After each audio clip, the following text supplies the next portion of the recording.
Hello everyone, and welcome to my guide for Eaton's Gate Sepulture Savage, also known as E4S. The things you will want to establish before the fight in this case will be your groups for second Tectonic Uplift, as well as who is chasing who for your merry-go-round phase in the last phase of the encounter. I will explain that in a little bit more detail as we get to those portions of the fight. Just make sure that is established ahead of time.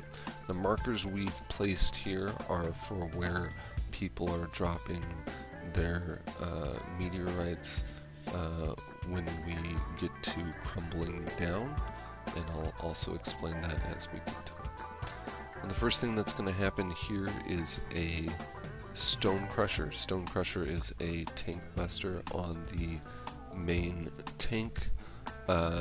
Much like the tank busters earlier in this tier, it puts a debuff on the tank that increases the damage they take from subsequent hits of the tank buster. In this case though, it has 3 hits back to back, and taking it with anything other than an invulnerability makes things a bit too complicated. You really do want to use invuln for these Stone Crushers. Now the next thing you're going to see is Weight of the Land. It's going to mark up random squares around the arena with telegraphed AoEs. Just need to get out of it. Next thing is a Pulse of the Land here, which everyone in the party needs to spread out for. The way Pulse of the Land, which is these yellow triangles that are bouncing above our heads, works is it attacks the target that it's on, as well as anyone who is on the same square as that target. That's why we all need to spread out so that we don't get hit by our neighbor's pulse. And that does resolve before the Evil Earth, so even if you're standing on an Evil Earth square, don't move. We do not want to hug each other here. That would be a death hug. So resolve the Pulse of the Land and then move into safe zones for Evil Earth. Evil Earth can pop up in one of 4 ways. Either it's going to be the 2 diagonals in the middle of the arena, like they are here, or it'll be 2 diagonals on the edges of the arena, or it'll be the mirror of either of those 2. In any case, you will always want to be as far away from those Evil Earths as possible, and if it's the middle setup, you will want to wait in that safe zone for 2 explosions before moving in. If it's the far edge setup, you'll want to wait in that safe zone for 3 explosions before moving in. So had this been the mirror, had the northwest and southeast square been lit up with Evil Earth, we would have wanted to be on the far northeast square in order to dodge them. And again, middle setup means we wait there for 2 explosions. Far setup means we wait there for 3 explosions. In this case it's 2, so we wait 1, 2, and then we move in. This snapshot is incredibly quick, so make sure you're at the very edge of your safe square, and make sure you move immediately as soon as you see that second or third explosion go off. Now after that, Force of the Land is going to resolve. Force of the Land is the cubes, the orange cubes that you see bouncing above our heads, and that's going to do the same amount of damage no matter how many people are stacked with it.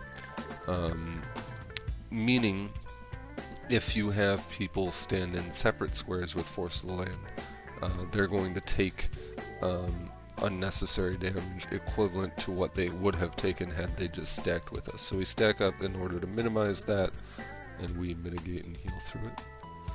And immediately following that, you're going to see a Voice of the Land, which is just raid-wide damage.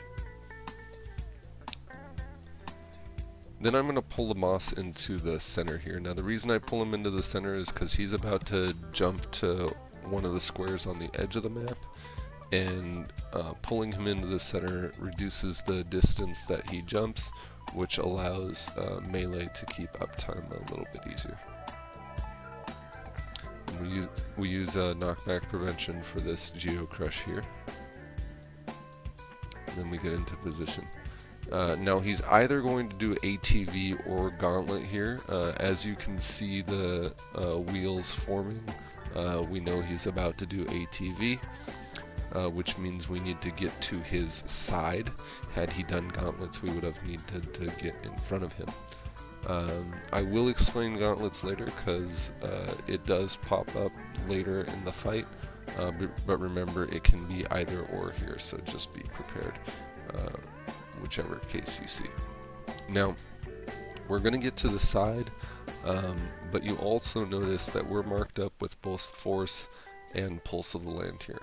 And again, the Force of the Lands, the orange markers want to be stacked together, and the Pulse of the Lands, the yellow pyramids, want to be each on their own square. The way we resolve that is all the forces stay with Titan, while the pulses line up behind the square that the forces are on. So we get on the fat side of the ATV, and we line up.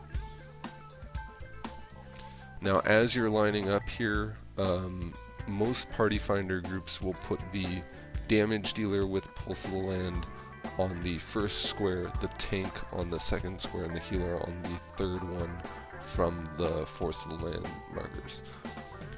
Some groups will opt to alternate the first and second square depending on whether a range damage dealer or a melee damage dealer gets targeted for it. Of course, keeping the melee damage dealer in the first square if it's melee, and the range damage dealer in the second square if it's range, so that the tank can keep uptime. But that requires some split-second decision making that is not common in party finder groups, so just play it safe and keep damage dealer in the first one every time, and your tank can lose a little bit of uptime. It's not the end of the world. We get knocked back from the charge. We're going to resolve our forces and pulses, and then we're going to move in, and then the ATV is going to charge back to its main aggro target. And with that, I'm going to draw attention to something that happened a little earlier here. You see I have aggro now, but as soon as we get our markers, you're going to see the other tank, Celis, provoke off of me in a second here, and there it is. He provokes off of me because we want the tank that's furthest away from Titan to have threat, so that it's easy for them to get in position and not cleave the rest of the group with the charge that he does immediately after this. So our forces and pulses resolve, we move in, and then he does his fault line charge toward the tank, just like that, and then we all get under him for magnitude 5.0, which is a donut AoE. Now you see we all are marked for Pulse of the Land again. You can't do your positioning exactly the way you did for the first one, because as you notice, Titan is not in between 4 squares here, he's on 2 squares. The positioning will be at least somewhat similar. It's not as important that you stay as close to him, so if you're ranged, just get the heck out of dodge, I would recommend. And then me as the tank, if I'm not currently tanking Titan, I typically go to this corner square here. If I were tanking Titan, I'd stay on the square in front of him. Usually you want to leave the square behind him for a melee damage dealer, and just keep that in mind. But spread out, make sure everyone's on their own square, and you'll be fine. And that's the end of ATV phase. If it were gauntlets, this would be the last mechanic for Gauntlet here. No matter which one it is, the rest of this fight continues as normal. So we're going to see crumbling down here. Our tank's going to hopefully get him into the center of the arena, face him toward the west side of the map. We do that so that as the second set of crumbling down is going out, his back is faced toward where we're all stacking for positionals for our melee. But the way crumbling down works is it's going to mark either a tank or a healer, and it's going to mark a damage dealer, and the marked party members are going to drop a bomb boulder where they're standing when the cast finishes. So the tanker healer goes to A in our case, and the damage dealer goes to B. You want to stand on the inside, on the outside portion of that marker, so that there's plenty of range in between the two bomb boulders so that they don't blow each other up. And that also keeps them spread far enough apart so that we don't die from the proximity damage that they're going to put out. Now there are a couple ways to handle this. Earlier groups tended to put 2 other markers here to keep all the bomb boulders spread out. The advantages to that are it's a lot less likely for the group to die from proximity damage doing it that way, because you don't have them both landing so close together and putting out a large amount of damage. And the other advantage is that for the subsequent bomb boulders that happen immediately following seismic wave, which we'll get to in a second, you could adjust the party's positioning based on what order those are going to blow up in, so that you never have to deal with quote-unquote fast bombs. But since party finder groups don't typically make that last-minute adjustment, it's often easier for party finder groups to use this triangle method, just to keep everyone on the same page for where they're dropping their second meteor, and also so that the group is stacked up for raid mitigation and healing, in order to heal up from the first crumbling down drop. But just to adjust based on what's best for your group. Often you'll see party finder groups use this triangle strat. So the first 2 to go to A and B, the second 2 stack up with us on C, we mitigate.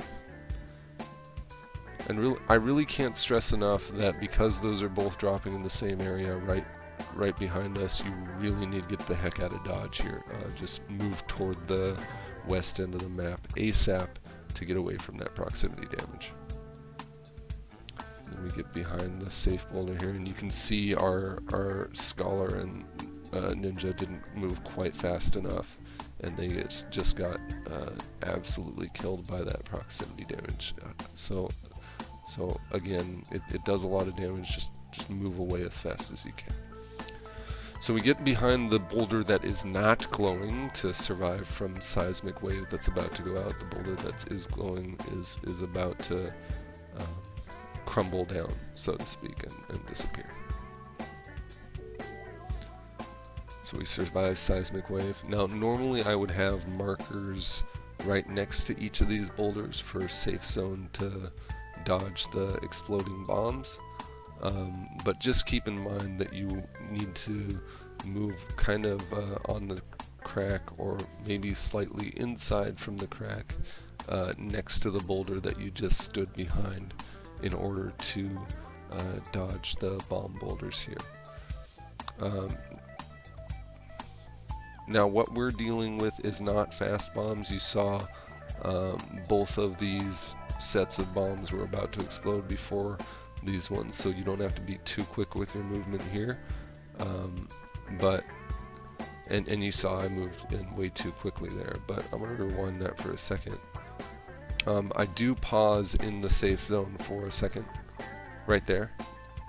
You would want to stand there for a minute, and then right as you see the animation from the bombs in the middle going off, you want to move right in, almost to the point where it looks like you're getting hit by that animation, but not quite getting hit. You do need to move quickly here, because had this been fast bombs, if you don't move quickly enough, you're going to get hit by the ones behind you.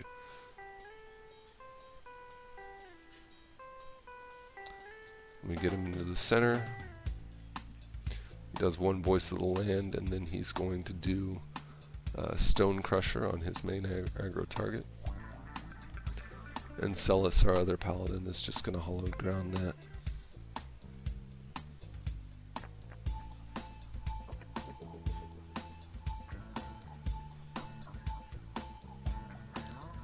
After that, he's going to do a Geo Crush again.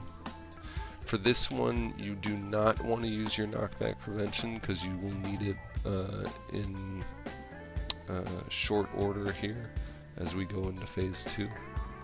So just make sure you get knocked back to the corner, and I'll show you my positioning for that once again for just a second here. So we cast Geo Crush. And then we get into position. You can see that I'm way on the inside portion of this square here, and I'm positioning myself so that I'll get knocked back to a corner. In this case, the southeast corner. You want to position yourself toward the fat corner, where there's 2 other rows on that side as opposed to the 1 row here. We get knocked, and you saw I got knocked all the way back to that final square, even though I was so far in there. So you really need to position yourself properly for that. Now, whatever phase he did first, he's going to do the other one second here. So because he had the ATV first, we know he's going to do gauntlets now. So we all need to get in front of him. And again, the Force of the Land, the orange cubes. We're right under the boss there, and we had 3 pulses line up behind us. Again, damage dealer first, then tank, then healer. And then we get out of there so we don't get hit by the subsequent AoE. Then he's going to get moved to center. He's going to cast Voice of the Land, which is just raid white that we need to mitigate through. After that, he's going to face a random direction and cast Landslide. Now this works just as it did in normal, in that it attacks the cardinals next to whichever way he lands. So since he's facing north, we know that the southeast and southwest portions of the map are safe. So you're going to see us move for that. And you saw that these corner bombs showed up first, so those are going to be the ones to explode first. He's going to drop cardinal bombs in just a second here. And because the corners are exploding first, we know we need to stay with Titan on the cardinal while we're dodging this in order to stay safe. So we dodge the leftward landslide. We move and stay with him. Had the cardinal bombs dropped first, we wouldn't be moving all the way to the corner here. But we're staying here because they dropped second. And then as soon as those corner bombs blow up, we'll move to the center. And it would be the same thing had we been in the corner. As soon as the cardinal bombs blew up, we would have moved to the center. And that's the end of Gauntlet phase, as well as the end of phase 1 of the fight. We're moving into phase 2 now with Titan Maximum.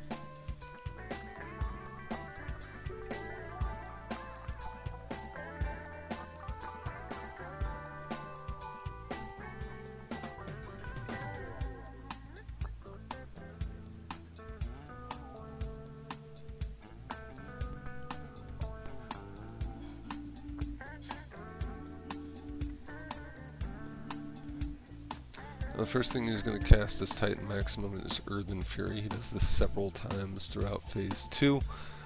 Generally, I'll designate one tank to reprisal Earthen Fury while the other tank reprisals all the megaliths. But just as long as you're making sure there's proper raid mitigation for it, you'll survive just fine. After that, he's going to do Earthen Fist, where he powers up 2 of his fists in succession.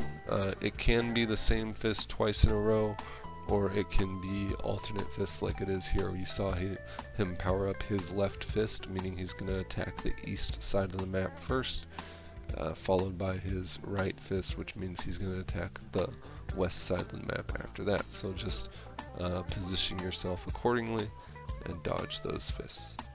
The second dodge you have to do while also dodging Weight of the Land, so keep that in mind. And he's going to do dual Earthen Fist. Now this is why we saved our knockback prevention, because you want to use it for this knockback here. While this is happening, there's going to be a few things that go off at the same time. One of your party members is going to get marked with Weight of the World, which is a bouncing purple pyramid atop their head, along with some swirling purple markers around it. Weight of the World typically wants to get knocked back to the southwest corner. It can be southwest or southeast, but most of the time in Party Finder it's going to be southwest. The way that mechanic works is it explodes the tile that player is standing on, along with any tile adjacent to that. So for example, if it were on me right now, it would explode this tile I'm standing on here, and then all 5 of these adjacent tiles.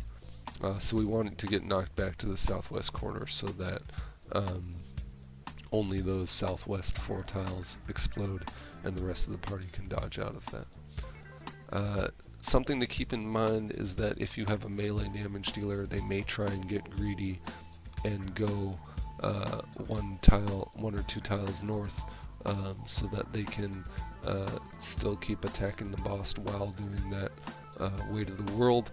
That's why, as the main tank during this phase, I will typically go to the east side to stay away from a potential greedy melee.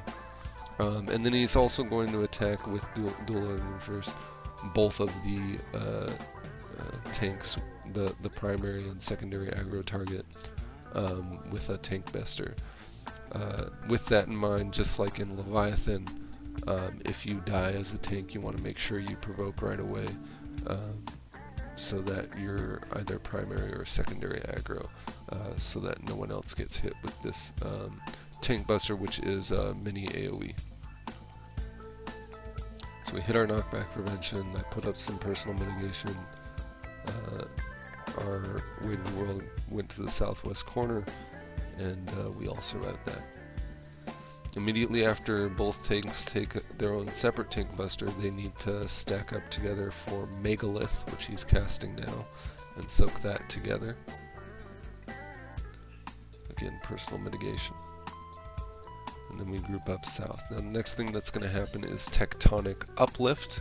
There will be 4 squares on each side opposite from each other, as you can see here, that are telegraphed. Those squares are going to raise into the air, and while that's happening, 1 damage dealer and 1 either tank or healer is going to get marked with this Weight of the World marker here. The damage dealer will want to go to the north side of the map on the portion that is not highlighted, while the tank or healer will want to go to the south side on the portion that's not highlighted. And then again, they want to get to that very far corner of that portion so that only the lower portion of the map explodes. So again, tanks and healers south, DPS north, and only the Weight of the World wants to be off of the telegraphed portion. After that, you're going to have 2 people marked. 2 of the people who did not just get Weight of the World marked with a new Weight of the World.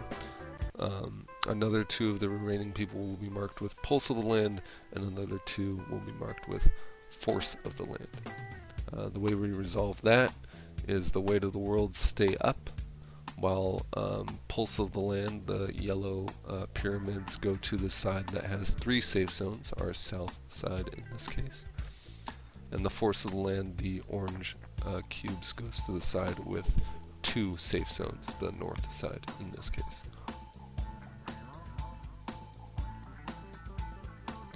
And all of those resolve, and we group up center, and we mitigate for this Earthen Fury.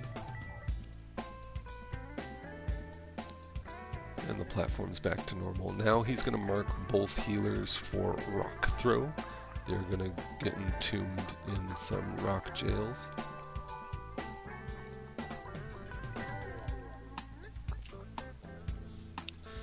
And as he's doing that, he casts Plate Fracture here. Now he reels his fist back, and he's going to attack one of the set of 4 platforms on the side that his reeled back fist is on. So we don't know whether it's going to be this north set or this south set yet, but we do know that we need to get east to avoid getting knocked off from that. And you saw the healers got to the east side as well. They stay inside on their east platform, somewhat toward the center of their inside of their east platform, so that they're appropriately distanced apart. If your healers are too close together, it's going to be harder and harder to kill the jails that they're in. Normally you'll have a physical range damage dealer use their 2-bar limit break at this point to break both of the jails so that the rest of the party can focus more on attacking the boss. But regardless, you need to break out the jail that is close to the empty portion of the arena first before breaking out the other jail. So you're going to see us attack that one now.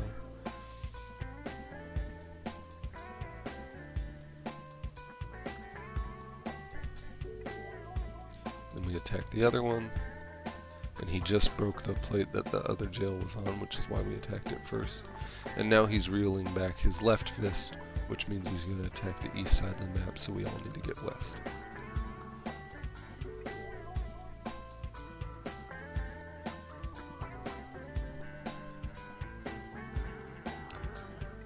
Next is Earthen Fury. Just going to use raid-wide mitigation for that.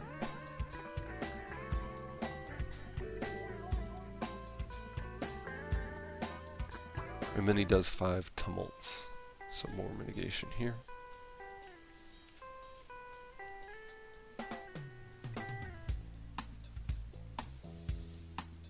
After that, he's going to do another dual Earthen Fist. This works just like the previous one. We need to get to our positions and use our knockback prevention. He's going to tank buster both of the tanks. And again, the weight of the world went to the southwest portion in order to not hit the rest of the group. He does not do a Megalith here. Instead, he starts casting Earthen Fist while also putting an Evil Earth on the map. Now you need to dodge both Earthen Fists while also dodging Evil Earth, so keep that in mind. There are a few ways you can do this based on which fists are hitting first and where the Evil Earth is. You will need to adjust accordingly. In our case, because his left fist lit up twice, you saw it light up again there, we know we need to stay on the east side of the map while also dodging Evil Earth. So I elected to go 2 forward. I'm going to let the Evil Earth explode twice, and then I'm going to move into it. I also could have stayed in the square I was, let the Evil Earth explode once and then move back into it. There are multiple ways to dodge this, but just keep in mind where your safe zones are.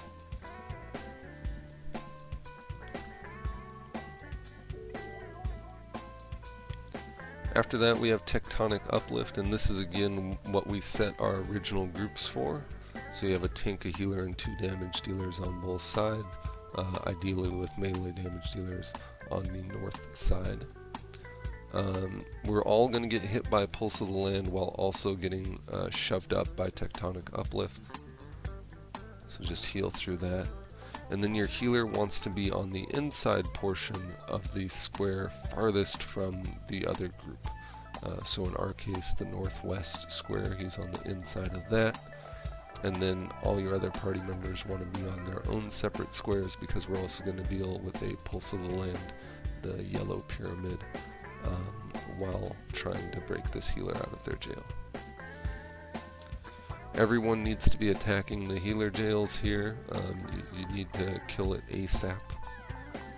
And again, if it's too close to the other jail, you won't be able to kill it in time, which is why we've used this spacing.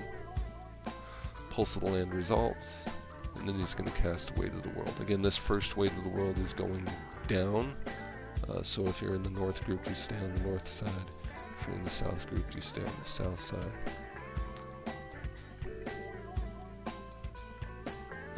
And then he's going to cast Force of the Land and Weight of the World at the same time. There will be 4 people marked with Force of the Land. The Weight of the World stay on the upper portion, while the 4 people with Force of the Land go to the side that has 2 safe zones. In our case, that is the south lower side, which I will not have the camera angle to show you, but they all group up south down there. And after all of that resolves, we group up for Earthen Fury. So just group up and heal through that. Then he's going to do another 5 tumults.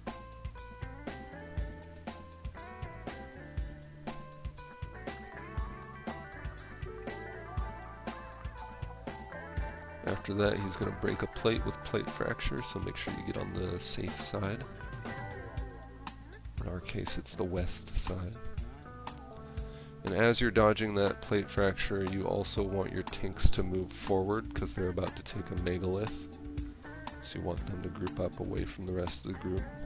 Just personal mitigation.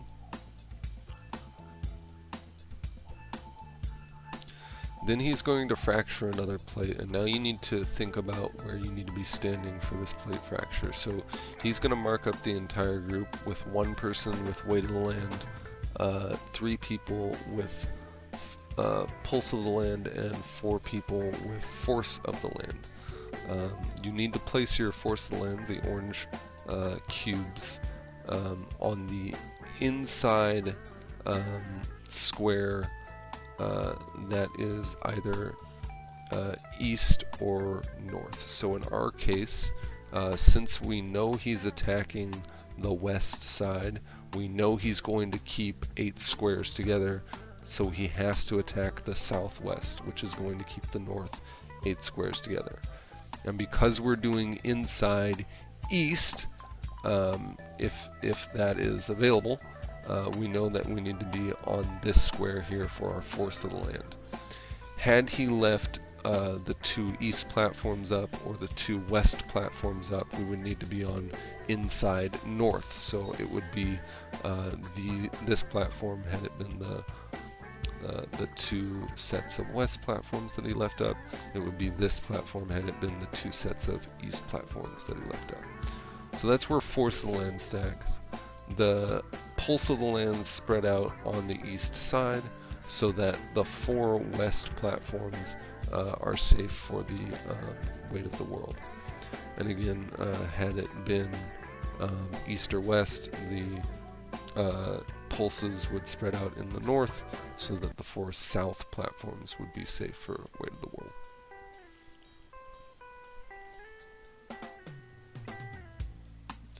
And we group up for Earthen Fury. You're going to see I do not use my Reprisal here because I'm going to save it for the next Earthen Fury that happens as soon as he goes into Phase 3, as the platform reforms itself here. He pops out Mini Titan again, and we're in Phase 3. We're fighting Mini Titan with Titan Maximum at the same time.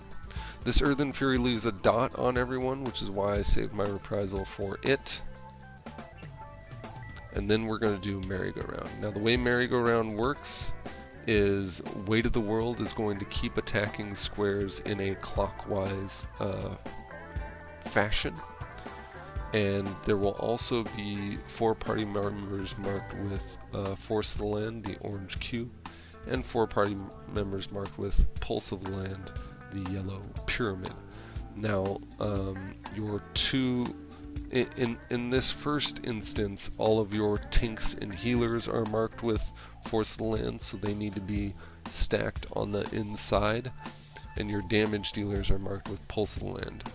In this case, we want our 2 melee damage dealers on the inside squares, chasing the tank and healer group, while our 2 ranged damage dealers move to the outside edges and dodge Weight of the Land on the outside. If you're ranged character, you can just wait for one of those Weight of the Lands to explode and then move into the square that it exploded on, and you can just wait there until another Weight of the Land comes your way, and then again move into the exploded square. That's going to be a lot less movement for you than chasing it the whole time.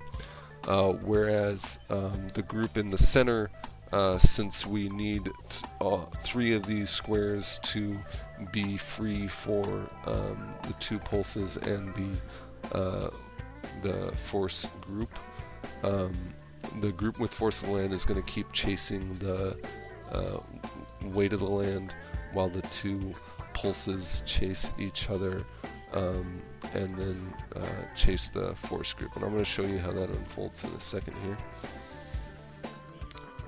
So the tanks and healers keep moving into the square as it explodes, and the 2 melee keep chasing us as we're moving. And you saw, I'm going to rewind that for a second.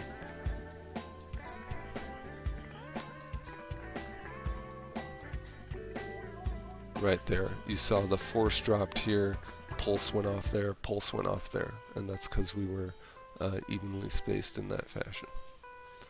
It does one more explosion, and then he's going to do dual Earthen Fist. Now for this dual Earthen Fist, the main tank is taking auto attack damage, while the healers are also trying to put up their knockback prevention, and also the main tank's about to take a tank buster as well as the off tank.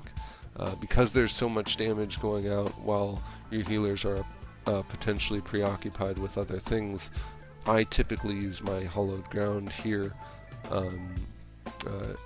Other tanks could use their invulnerability here as well. Just keep in mind that there is one more stone crusher that has to happen, so coordinate that with your other tank. But regardless, make sure you're using your knockback prevention, and again, the Weight of the World wants to go to the southwest corner in order to hit the least amount of people, in order to ideally hit no one else but themselves. Now immediately after that, we have a series of raid-wide damage. He's going to do a Voice of the Land followed by 5 Tumults, followed by another Voice, followed by Earthen Fury. So make sure you mitigate appropriately.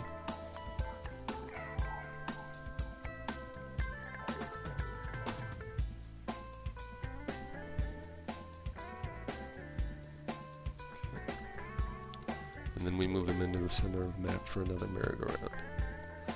In this case, the damage dealers are going to have Force of the Land, the orange cube, and tanks and healers are going to have Pulse of the Land. So you're going to see that I'm chasing the group this time while the other tank is chasing me, and the healers are on the outside edge.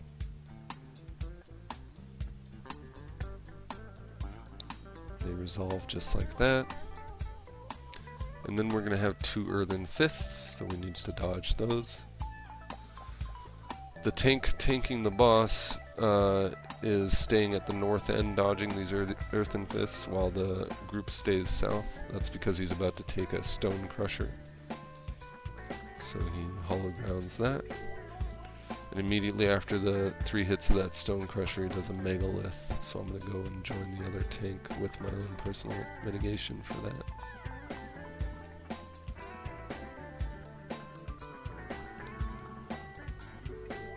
Then we have another Earthen Fury. Just needs a little bit of raid-wide mitigation.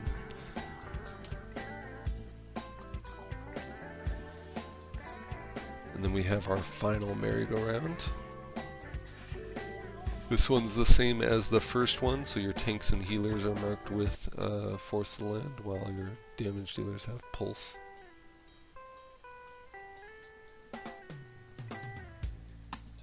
Then he does 2 more Earthen Fists, so dodge those.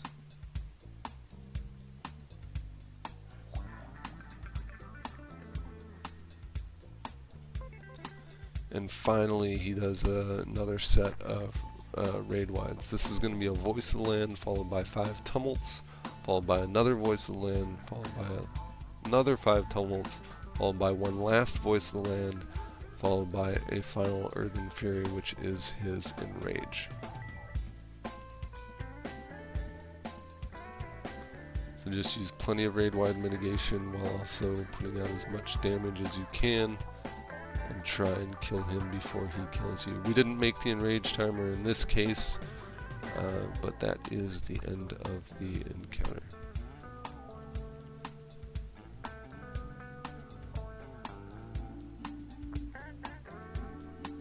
And you can see people just jumping off because they know it's over. But that's the whole fight. If you found this useful, please feel free to subscribe for similar content in the future. If you have any questions, leave them in the comments below. I can also be found on Twitch doing current endgame content. I will also leave that Twitch link in the description below. Thank you all for watching. Unfortunately, I do not have a copy with callouts this time because this particular group did not want to get into Discord for those callouts. But I hope you found my videos useful, and I hope this helps you get through your Party Finder content. Thanks for watching, and take care.